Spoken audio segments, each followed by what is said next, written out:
Have you ever stopped to wonder why we just so eagerly sign up for lifelong exclusive relationships? Right. It's a huge commitment. Yeah, and especially when absolutely everything we know about human nature tells us that we like naturally crave variety. Oh, totally. I mean, just look at your own life for a second. Think about how you eat or, how you travel, the media you consume. We are fundamentally wired to seek out the new and the novel. We really are. We get bored so easily. Exactly. Yet when it comes to the single most intimate aspect of our lives, we expect ourselves to choose one person, log it in, and somehow remain perfectly fulfilled for the next 50 years. It's a pretty massive contradiction when you think about it. It is. And that's exactly why our mission in today's deep dive is to completely deconstruct those cultural assumptions we all carry around, hmm about long term love, monogamy, and the sort of unspoken rules of intimacy. Which is such a monumental topic. I mean, frankly, exploring it requires a guide who is willing to look past the heavily curated fairy tales we're sold in romantic comedies. Right, the old Disney version of love. Yeah, exactly. We need someone who looks at the actual mechanics of human connection without the sugarcoating. Which brings us to our source material for today. We are exploring this truly thought provoking essay published back in March 2023. It's titled You Plus Me Perfect Boo. Oh, it's a brilliant piece. It really is. And it was written by Professor Sudesh Kumar. But before we get into his core arguments, let's establish who is actually taking us on this journey. Give us a sense of Professor Sudesh Kumar's background. Yeah, so Professor Sudesh Kumar brings an incredibly diverse set of lenses to this issue. First off, he is a prominent leader and advocate in the global vegan movement. Oh, wow. Okay. Yeah, he's widely known as Vegan Sudesh, actually, and he's the founder of the Vegan Mumbai Foundation. That's fascinating. So he has this strong background in ethics and activism. Precisely. That gives him a really deep grounding in applied ethics and, challenging societal norms. But parallel to that activism, he is a mentor at the Enterprise Center of the University of East Anglia. Wait, like a business mentor? Yeah. There, he's actively helping the next generation launch startups with tangible, real world impact. Okay, let's unpack this because if he is bringing like a startup mentor's mentality to the concept of romance, I imagine he's looking at high relationship failure rates, not as a series of personal tragedies, but as a structural flaw in the system itself. That's spot on. He is totally used to looking at broken models and asking why they don't work. So, how does he actually approach this in the essay? Well, he does exactly that structural analysis, but he elevates it by pulling from classical philosophy. Professor Sudesh Kumar seamlessly blends classical heavyweight philosophy with the messy, everyday dilemmas of modern dating. Which is such a unique combo. It really is. He doesn't just rely on modern relationship psychology. He pulls from ancient Greek thinkers, existentialists, Eastern philosophy to ask profound questions about why we love the way we do. He brings a structural, deeply analytical lens to an area of life that most of us just, leave entirely up to emotion and chance. Exactly. So we're not talking about feelings here. Right. Well, let's start right where he starts. The bedrock assumption of the traditional relationship, which is lifelong monogamy. The big one. Yeah. Professor Sudesh Kumar challenges this immediately with a proverb we have all heard our entire lives. Variety is the spice of life. Such a classic saying. Right. And his question is incredibly blunt. He asks, if we universally agree that variety is what gives life flavor, why would you willingly choose to consume the exact same flavor every single day for decades? It's a fair question. Wouldn't the baseline experience inevitably flatline into boredom? Well, he points out a reality that many long term couples, they whisper about it behind closed doors, but feel immense guilt admitting out loud. Oh, totally. The guilt is huge. Yeah, because when the initial honeymoon energy fades, you are often left with a depressing reality, having to consciously manufacture ways to spice things up. Right. You see this everywhere in popular culture. Like magazine articles giving you 50 ways to revive your marriage. Exactly. Professor Sudesh Kumar argues that when a routine becomes deeply entrenched, the core dynamic between the two people goes static. Like you're just going through the motions. Yeah, you might experience circumstantial changes. Maybe you buy a new house together, or get new jobs, or take a vacation to Europe. But the actual energetic exchange between the two of you hasn't changed. It's like painting over mold. Oh, that's a good way to put it. You can change the aesthetic of the room, you can put up new curtains and buy a new couch, but the structural rot is still in the walls. The environment changed, but the foundation didn't. Right. And that structural perspective is precisely why Professor Sudesh Kumar brings in the philosopher Friedrich Nietzsche here. Okay, Nietzsche, let's get into it. Yeah, so Nietzsche didn't just casually suggest that variety was nice. He urged us to embrace the eternal recurrence of diverse encounters to actively affirm the chaos of life. Meaning, we need different kinds of energy to thrive. Exactly. Professor Sudesh Kumar applies this Nietzschean concept to our social ecosystems. Think about how much vital energy you draw from different sources: family, friends, coworkers. Even the barista at your local coffee shop. Right. Even entirely random strangers. Right. We require a vast, chaotic web of diverse interactions to feel fully alive. So when we try to compress all of those chaotic, life-affirming energy needs into one single romantic partner. We're essentially demanding that one human being replace the entire world. Wow. I mean, I hear what Professor Sudesh Kumar is saying, but let me play devil's advocate for a moment on behalf of anyone listening who really values their commitment. Sure, go for it. Isn't the whole point of a lifelong partnership to escape that chaotic spice? Yeah. We're sold lifelong monogamy as the ultimate safe harbor from the storm of life. That's the promise. Yeah. But I suppose if I follow his logic, a safe harbor eventually just becomes a place where ships sit and rust. Like, if lifelong monogamy is like eating your absolute favorite meal every single day, sure, it's safe, you know it will make you sick, and it's delicious. But eventually, the biological craving for a different menu just takes over naturally. The instinct to seek a safe harbor is strong. But what happens when that biological craving for a different menu hits? That is where Professor Sudesh Kumar transitions into the hidden and often really messy reality of how human beings actually cope with that boredom. The messy reality. Right. Because we have an idealized cultural model of monogamy, people feel forced to maintain the illusion of it, even when the reality has shifted. So they fake it. Yeah. He makes a very sharp distinction between superficial expressions of love and what actually constitutes a true loyalty test. This part is fascinating. He talks about these expressions of love as basically a maintenance checklist. Yes, exactly. Like chores. Saying, I love you, Mhm. before hanging up the phone, having semi regular sex, buying an anniversary gift, going out for dinner on Fridays. Society accepts these as proof of a thriving relationship. But really, it's just the bare minimum administrative upkeep required to keep the safe harbor from sinking. It's just superficial maintenance. It entirely is. Yeah. And because so many relationships are running on this superficial checklist, Professor Sudesh Kumar introduces a highly taboo concept. Oh, right, the taboo part. Yeah, he argues that in many people's love lives, whether they ever confess to it or not, there exists both a recognized partner and a hidden partner. Okay, calling it a hidden partner feels intentionally provocative. It does. Is he talking about outright infidelity, or is this something more psychological? Because he notes that society often dismisses this idea as mere street talk, lumping it in with crass discussions of physical intimacy. Well, he acknowledges that it sounds provocative, but he insists this duality is as old as the institution of marriage itself. Okay. And to elevate this concept from simple gossip, he utilizes Plato's allegory of the cave. Oh, I love the cave allegory. Right. So imagine prisoners chained inside a dark cave, watching shadows cast upon a wall, and believing with all their hearts that those shadows are the true reality. Because that's all they've ever seen. Exactly.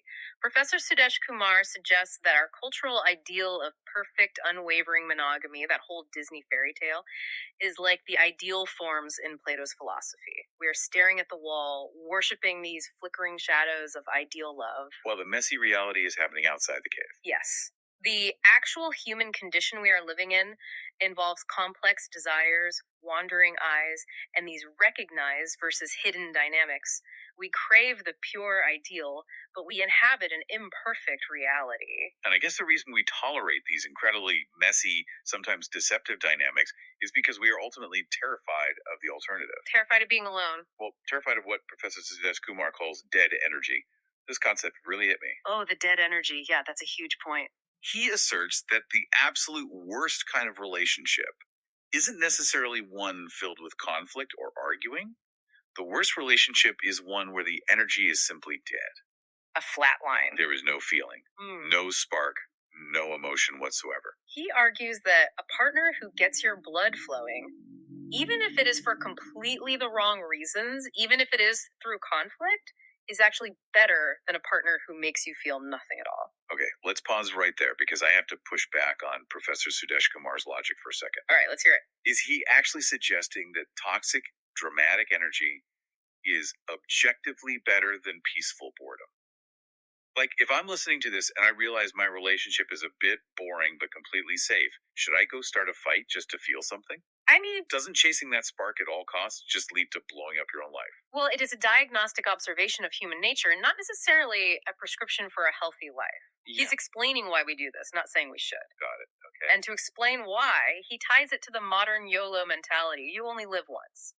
Oh, right, the YOLO thing. Yeah, he compares our modern impulses to the constant cultural reinforcement of Nike's logo. Just do it. Just do it. Yeah. But he roots this deeply in ancient philosophy, specifically Epicurus. Epicurus called for the mindful pursuit of pleasure and the avoidance of pain as the highest goods. So if we take Epicurus literally, settling for a dead relationship isn't just a shame. It's actually a betrayal of our own biological existence. That is the core of it. Professor Sudesh Kumar uses Epicurus to remind us that we shouldn't squander our fleeting physical atoms in quiet desperation. Because we're physical beings. Exactly. Our time on this planet is incredibly limited. Sitting in a state of dead energy, just co managing a household while waiting for the clock to run out, is a tragic waste of those atoms. It's just surviving, not living. Right. Biologically, feeling something, even if it's the cortisol spike of an argument, confirms that you are still alive. Which completely explains why people stay in terrible, dramatic relationships for years. The drama provides the life force that the dead energy lacks. It gives them a pulse. But wait, if we are trying to avoid the tragedy of dead energy, while also surviving the absolute chaos of YOLO driven passions without destroying ourselves, Yeah. what is the middle path? How do we actually navigate a long term dynamic successfully? Well, Professor Sudesh Kumar's answer requires a massive paradigm shift. Okay, what kind of shift? We have to fundamentally understand and accept that relationships are meant to fluctuate.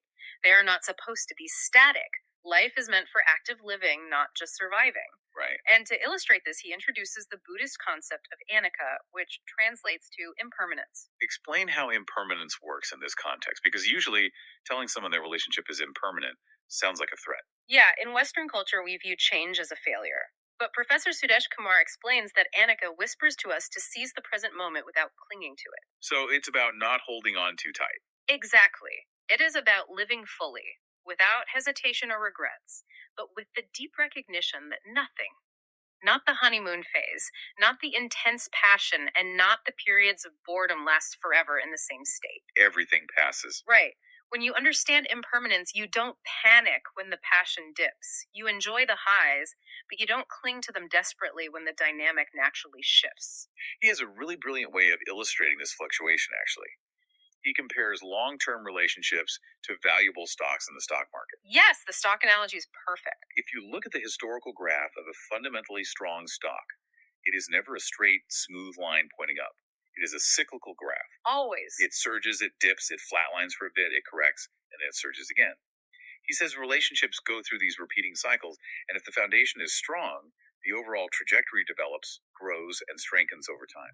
The cyclical nature is the key to survival. And to reinforce this, he references the philosopher Heraclitus and his famous river analogy. Oh, you can never step into the same river twice. Exactly, because the water is ever flowing and always changing. A long term relationship is that river. You are never waking up next to the exact same partner you married 5 years ago. That's kind of beautiful, actually. It is. Their cells have regenerated, their experiences have altered their perspectives. You both are constantly changing. Which means you have to constantly re-choose each other. Exactly. And this is where he brings in Jean-Paul Sartre and existentialism, Yeah. right? Because navigating those cycles requires honesty. Sartre's concept of existential freedom is vital here. Professor Sudesh Kumar talks about the necessity of choosing authenticity amid cycles of bad faith. Bad faith.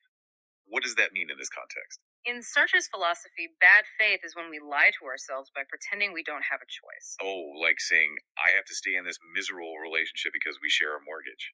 Yes, or I have to put up with this because we've been together for 5 years.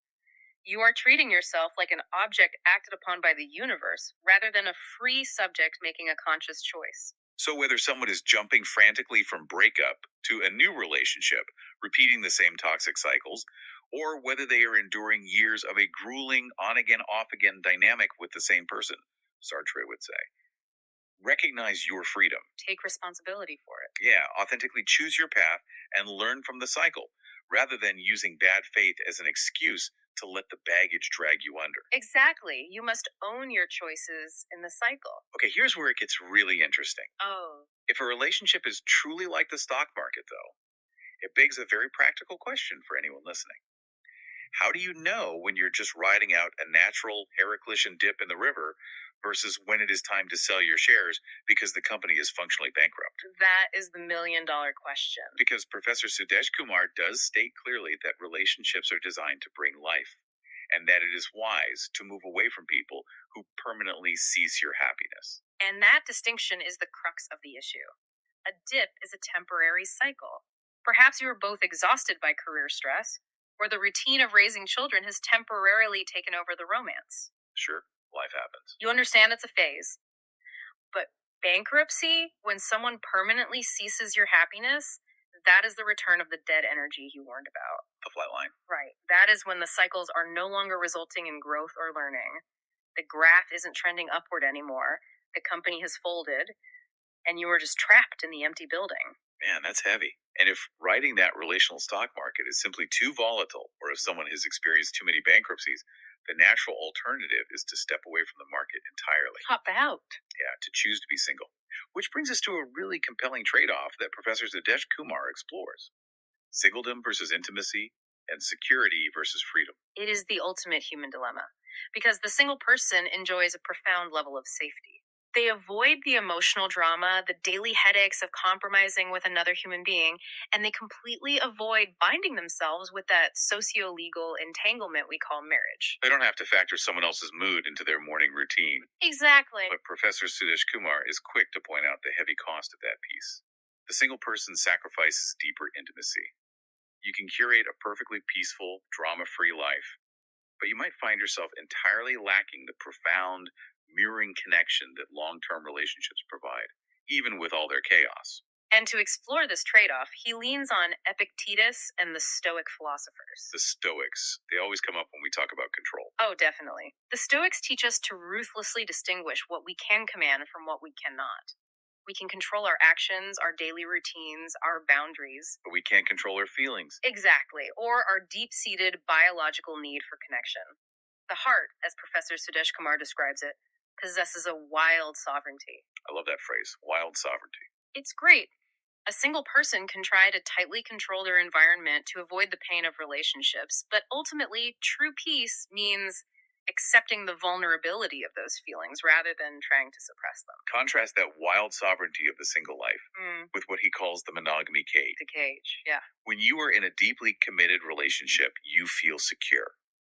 Your partner takes you for exactly who you are, the good, the bad, and the absolute worst versions of yourself. That is the incredible benefit of the cage. It keeps you safe from the elements. At the cost. Right. You have no true privacy. You sacrifice certain freedoms, and you are barred from the thrill of dating others. You are locked in. And Professor Sudesh Kumar poses a genuinely haunting question about that cage. He says, imagine you are deeply in love with your partner right now. You have zero desire to date anyone else. You are perfectly happy and content inside the cage. Okay. He asks, for how long? Wow. Right, because you can't freeze time. Eventually, the reality of human nature, that craving for variety we talked about at the beginning, kicks back in. Yes. He frames this psychological reality using Arthur Schopenhauer's concept of the will to life. Schopenhauer. For Schopenhauer, the will to life isn't just a mild preference for trying new things.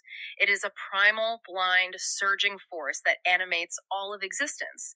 It is the same force that makes a plant break through concrete to reach the sun. That's powerful. It is. And this will to life inevitably surges beyond the bars of monogamy's cage, constantly tempting us with the eternal dance of desire. It is a fundamental biological part of our existence that we simply cannot legislate away with a marriage certificate. It's like choosing between living in a beautifully fortified castle where the doors are locked from the outside versus wandering the wilderness where you are totally free but completely exposed. That's a great analogy. Inside the castle, you have security, warmth, and someone who knows your worst flaws and still loves you. But eventually you find yourself looking out the window at the wild forest, feeling that Schopenhauer will to life tugging at your instincts. And out in the wilderness, as a single person, you can go anywhere and do anything. Right. But when the sun goes down, it gets freezing cold, and you realize you sacrificed that deep, castle level warmth. That tension between the castle and the wilderness is the exact space where Professor Sudesh Kumar lands his ultimate thesis. So, how do we fix it? How do we reconcile the human desire for total, uninhibited freedom with the equally strong desire for deep, secure connection? To resolve this, he looks to Aristotle. Aristotle's concept of true happiness. How does that bridge the gap? Aristotle believed that true happiness and flourishing, what he called eudaimonia, grows through shared goodness, not through ownership. Not through ownership. That's a key distinction. Professor Sudesh Kumar applies this directly to modern love. He argues that real friendship, which has to be the bedrock of any surviving romantic bond, only blooms in free, willing connections. It cannot be forced by obligation, and it certainly cannot be owned. This observation of his really changed how I view everyday language, honestly. How so? He mentions how surprised he feels when he hears people casually use phrases like my man or my woman. It sounds affectionate on the surface, but underneath, it is entirely about possession. Yeah. It implies property. And his ultimate point is nobody owns anybody. That is the radical paradigm shift he is offering to us. The ultimate takeaway from his essay is a complete reframing of what commitment actually is. Which is what? That a relationship is a 100% voluntary exchange occurring in every single present moment. Every single moment. That remains objectively true, even if you stood up in front of 100 family members, signed a legally binding marriage contract, and made a lifelong vow. Underneath the legal paperwork, you are still two entirely independent beings. The cage is an illusion we mutually agree to pretend is real. It's profound. Yeah. When you realize that the connection is entirely voluntary, it doesn't weaken the bond. It actually makes it stronger. Absolutely. You aren't sitting there because you are legally trapped or because of bad fate. You are there because today you choose to be. You're actively choosing it. Yeah. By the way, for anyone listening who wants to explore these concepts further, or perhaps bring this level of critical structural thinking to their own organization or university, there is a way to do that. Oh, that's right. If you wish to schedule a lecture by Professor Sudesh Kumar at your own institution, you can easily reach out to his team by emailing them at help@sudesh.org. I highly recommend it if you want to dive deeper into this kind of philosophical analysis. His ability to synthesize Aristotle, Nietzsche, and the stark realities of modern romance into a cohesive, actionable worldview is something that definitely warrants further discussion. It really does. And that realization about voluntary connection leads perfectly into the final thought I want to leave you with today. Let's hear it. Think about your own life and the person you share it with. If every single moment of your relationship is truly a 100% voluntary choice, how would your interactions change tonight if you stopped viewing your partner as a permanent, guaranteed fixture in your life and started treating them like a daily guest who is actively choosing to? Have you ever